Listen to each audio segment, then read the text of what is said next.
Pinakamahirap na tawag sa telepono. Ganito isinalarawan ng Pangulong Ferdinand Bongbong Marcos Jr. ang kanyang pakikipag-usap sa pamilya ng dalawang nasawing Pilipino dahil sa mga pag-atake sa Gaza at Israel. Pero tiniyak ng Pangulo ang suporta ng pamahalaan sa mga naulilang kaanak at sinabing maninindigan ng Pinas para sa kapayapaan.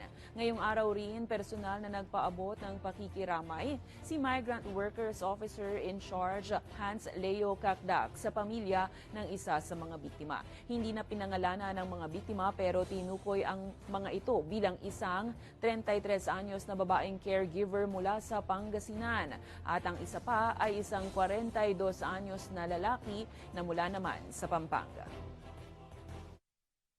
Just await further announcements with respect to repatriation of human remains. Rest assured, both sides, Israel, the Israeli government and the Philippine side, are monitoring or are looking over, overseeing the care of the remains.